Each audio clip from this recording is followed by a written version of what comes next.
निर्यापक मुनि पुंगव श्री सुधा सागर जी महाराज सत्संग के दर्शन और चरण वंदना करनी भामाशाह श्री अशोक पाटनी और श्रापिका श्रेष्ठी श्रीमती सुशीला पाटनी सागर स्थित श्री भागवती तीर्थ पर पहुंचे और गुरुवर की चरण वंदना की। साथ ही गुरुवर को आहारचर्या करवाने के साथ श्री पाटनी ने गुरुवर से अपनी जिज्ञासाओं का समाधान भी प्राप्त किया।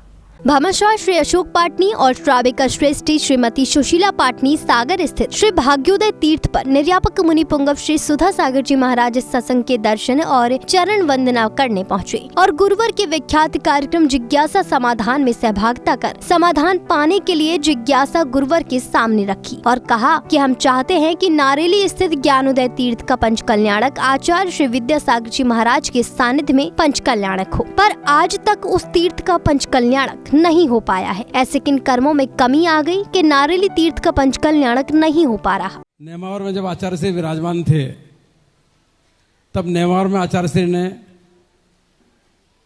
आपको आशीर्वाद दे दिया था कि अब नारेली का पंच कल्याणक करवाइए, और उसके बाद भी पंच कल्याणक अभी तक नहीं हुआ।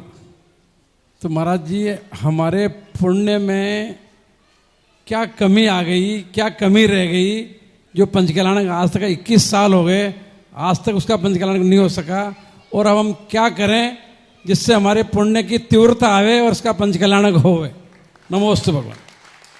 श्री पाटनी जी की जिज्ञासा का समाधान करते हुए मुनिवर ने कहा कि ये एक ऐसा तीर्थ है जो प्रतिष्ठा से पहले ही अतिशयकारी हो गया। ज्ञानोदय एक ऐसी तीर्थ क्षेत्र, तुम कहते हो पुण्यहीन की बात, भारत में पहला तीर्थ क्षेत्र है जो प्रतिष्ठा के पहले ही अतिशयकारी बन गया।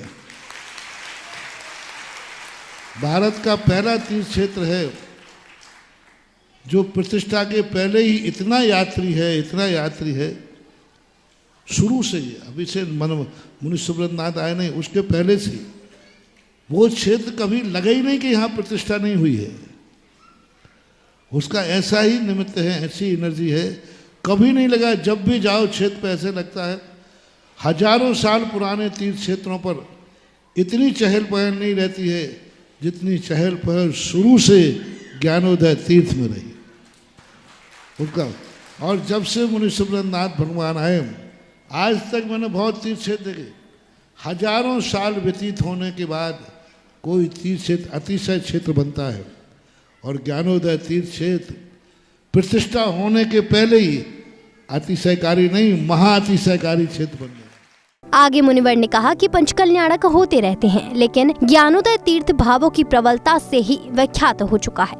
पंच कल्याणक आपका देखो, आपका तो पुण्य पहले, जिस भूमि पर आपने मंदिर बनाया, जिस भूमि पर आपने भगवान बैठाला, जो भूमि आपके नगर के बाजू में है, उस भूमि में इतना अतिशय प्रकट हो गया कि शायद 100 पंचकल्याणक करने के बाद भी वो अतिशय प्राप्त नहीं होता है।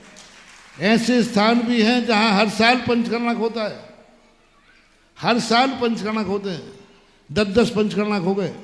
यहीं सागरी में स्थान है ऐसे, यहाँ मंगलगिरी है ना, वहाँ इतने पंचकल्याणक हो गए, लेकिन पंचकल्याणक होकर के बस रह जाते। बहुत, यहाँ तो पहले हुए हैं, बाद में नहीं हुए। तो ऐसी स्थितियां बन जाती हैं। और आज वहाँ पंच कल्याणक कितने पंचकल्याणक कर लेते तो वो अतिशय प्रकट होने वाला नहीं था। इसलिए तुम्हारे अभाग्य हैं पूरे परिवार के, पूरे राजस्थान के, पूरे अजमेर जिले के, कि तुम्हें ऐसी भूमि मिली जो पंचकल्याणक के पहले ही सारे विश्व में अतिशय के नाम से प्रसिद्ध हो गई। और हर व्यक्ति बड़े गर्व से जा रहा है, नाम लेके जा रहा है। कहाँ जा रहा है? बोले ज्ञानोदय तीर्थ क्षेत्र जा रहा हूँ, वहाँ हमारा विधान है। और अकेले नहीं जाते, परिवार के परिवार जा रहे हैं। तो ये बहुत बड़ी उपलब्धि है। अब पंचकल्याणक का नियोग है, पुण्य की हीन की कमी नहीं है।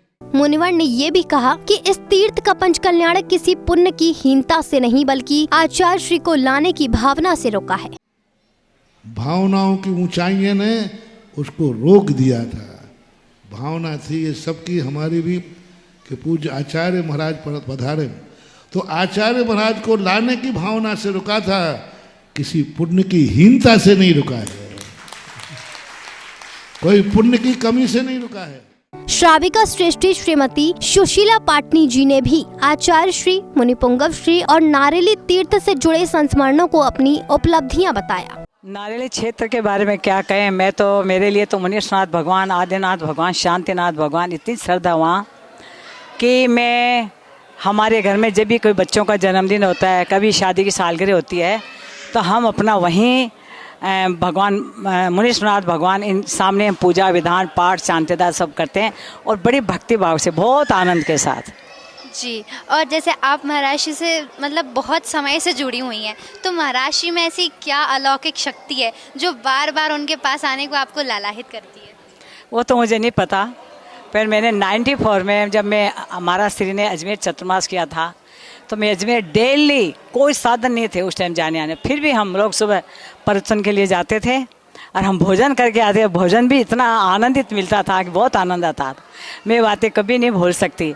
और उसके बाद में हमारे किशनगढ़ में जस्ट चतुर्मास किया, तो मैंने 10 उपवास भी किया महाराज श्री के सानिध्य में, और हमारे पूरे परिवार के जेंट्स लोग शिविर में बैठे थे। साथ ही श्री दिगंबर जैन महिला महासमिति की पुनीत कार्यों के लिए श्रीमती सुशीला पाटनी को धन्यवाद दिया। बहुत बड़ी कृपा गुरु सुधा सागर जी की है, क्यों इनके सानिध्य में प्रतिवर्ष जो महिला सम्मेलन होता है, उसके कारण पूरे देश की महिलाएं स्वयं ही हमसे जुड़ना चाहती है और अपने कार्यकलापों से अपने क्षेत्र में हर एक को सहयोग करना, धार्मिक, सांस्कृतिक, सामाजिक सभी कार्य वो आगे होकर करती है, ताकि उनसे सभी प्रसन्न होते हैं और चला करके वो सब जुड़ना चाहते हैं। और उसमें एक बहुत बड़ी खूबी है कि आदरणीय जो श्राविक श्रेष्ठी शिरोमणि हमारी महिलाओं की रत्न और 5 प्रतिमाधारी आदरणीय सुशीला भाभी जी में हमारी संरक्षक शिरोमणि है, और इनका भी एक बहुत बड़ा महत्व है कि एक ऐसी त्यागी व्रती और ऐसी धार्मिक महिला